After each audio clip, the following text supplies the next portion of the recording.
Olá, sejam muito bem-vindos à última edição, o programa que comenta algumas das reportagens da revista Veja que está chegando às bancas ou à sua casa se você já for assinante. Hoje eu estou aqui com a Fernanda Alegretti. Oi, Fernanda. Oi.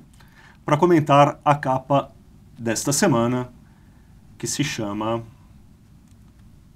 Não se chama, né? Tem um sexo grandão escrito. Tem. Sobre o que é a reportagem, Fernanda? Então, a reportagem é uma matéria de comportamento que, assim, a gente começou a produzir essa matéria há mais ou menos 4 meses atrás. 4 meses. E ela trata de como a nova geração, que a gente chama de geração Z, os pesquisadores também chamam essa geração de geração Z, que é a pós-millennium, como eles lidam com as diferenças de gênero. Eles têm mais ou menos que idade, esses meninos Olha, e meninas? Eles nasceram para o fim dos anos 90, assim. Tá. Então, eles estão com 17, 18 Menos de 20 anos. Menos de 20 anos, sim. Tá. Sim.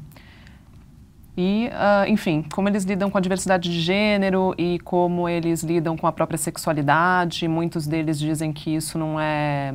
Ao contrário das gerações passadas, em que a sua opção sexual era uma curiosidade que os seus amigos tinham, que os outros tinham, essa geração não... É um fato da vida. É um fato da vida e não tem essa curiosidade de saber com quem você fica, quem você namora, com quem...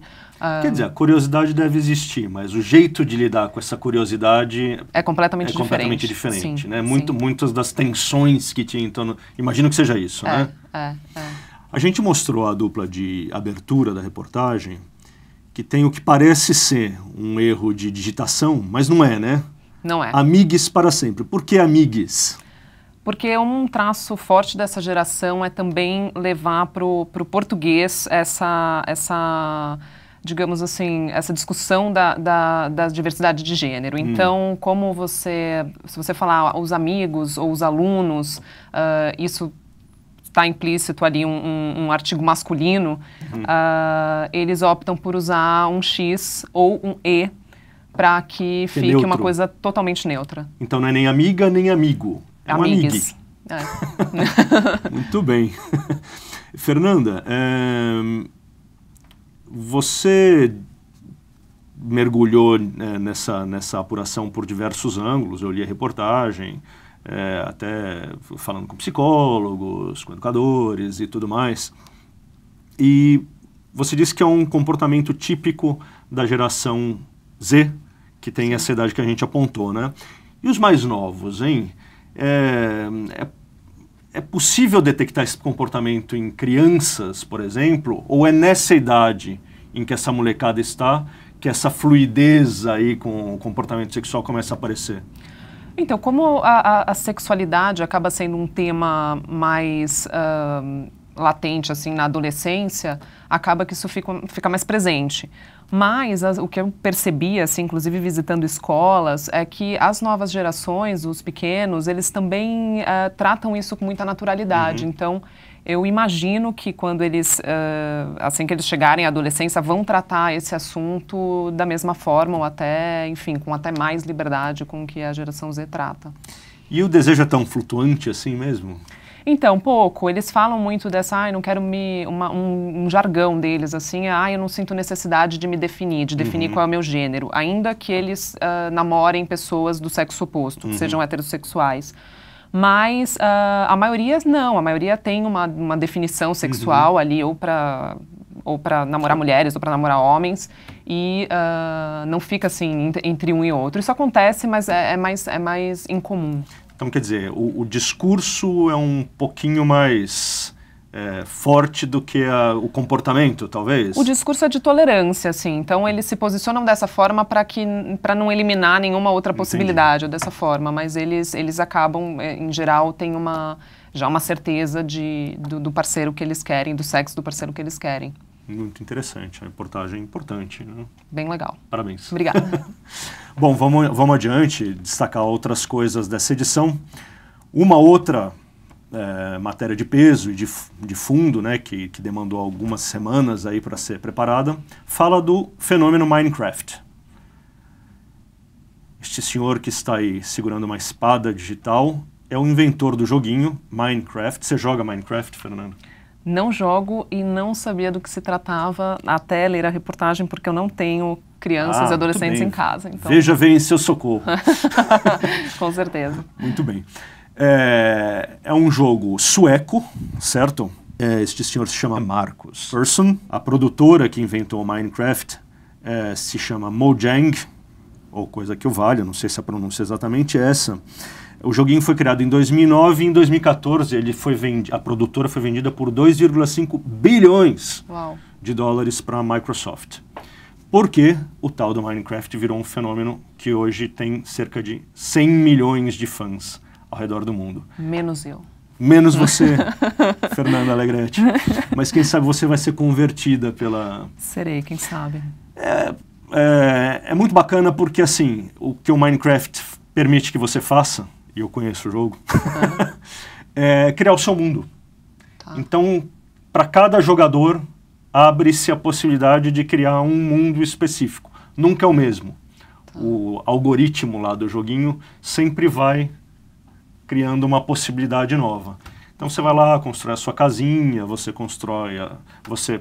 põe a sua cama. The Sims revisitado, então. Só que com uma estética muito mais vintage, assim, né? Tá. Essa coisa pixelada do comecinho dos jogos mesmo, né? Da computação. Não são gráficos complicados. E daí tem toda uma história lá de zumbis, tem os creepers, que são outros inimigos que você tem que derrotar. Então é divertido, eu entendo porque tem tanta gente. Menos bacana, você. Menos eu. Muito bem. A última reportagem que a gente vai destacar, invertendo a ordem habitual desse programa, é a de política. A gente sempre fala de política primeiro, dessa vez ficou para o final. Tá aí. Vamos ver ordens de cima. É o seguinte, a Operação Zelotes começou a investigar a hipótese de que medidas provisórias e decretos tenham sido vendidos, entre aspas, ou melhor, comprados por lobistas de alguns setores, como o automotivo. Uhum. E, por causa disso, grandes autoridades, como o ex-presidente Lula, a presidente Dilma Rousseff, o ex-ministro Gilberto Carvalho, foram chamados a se pronunciar sobre essa hipótese. Eles foram lá, falaram para juízes, para procuradores. A presidente Dilma mandou um ofício ao juiz federal que está ali investigando, que está ali conduzindo o processo, né? Dizendo, por exemplo, que nada tinha a dizer sobre os fatos ou os personagens mencionados na trama. Bem, o que essa reportagem mostra é que pelo menos uma coisa ela sabia. É que o processo de avaliação e edição das medidas provisórias ali por volta de 2009, final do governo Lula, não estava cumprindo os ritos ótimos. A coisa não estava sendo feita do jeito que deveria ser, né? O presidente Lula e o ministro da Fazenda, Guido Mantega, às vezes se fechavam ali numa sala e dessa reunião rápida saiu uma medida provisória que, num rito normal, passaria ali pela avaliação da Casa Civil, que ia ver as suas implicações tributárias, ia ver as suas implicações jurídicas, a sua pertinência jurídica. Nada disso acontecia. Saía da reunião, ia para o Diário Oficial no dia seguinte. E a presidente Dilma foi alertada disso. E não fez nada, né? E não fez nada. E foi alertada por um funcionário que não é um funcionário assim qualquer, né? Tem uma entrevista muito bacana que eu tive a oportunidade de ver na matéria, que é justamente dessa pessoa que você está comentando, que é o subchefe da Casa Civil. E que realmente, como você disse, não é qualquer funcionário do governo. Então, ele comenta que ela foi alertada inúmeras vezes e não fez nada, né? Numa postura talvez parecida com a que ela teve na Petrobras, quando ela fazia parte do conselho, que também, enfim, aparentemente foi alertada e não fez nada, né? Exatamente. Então, a entrevista é contundente, né, Fernanda? Muito contundente, bem bacana. Mostra que, assim, ele alertou dizendo que a competência exclusiva da Casa Civil, que era a pasta que a Dilma ocupava, estava sendo usurpada. Sim, e ela não fez absolutamente nada para parar, né? Tudo bem, pessoal. Né? Sendo conivente ali com aquela situação, né? É aquela reportagem que pega a presidente da República, se não propriamente na mentira, numa pequena omissão com a verdade, né? Exatamente. Tudo bem, Fernanda. Obrigado pela visita. Imagina, obrigada a você. Venha quando quiser. Obrigada, Greg. E obrigado a vocês que nos acompanham. Boa leitura e até a próxima semana.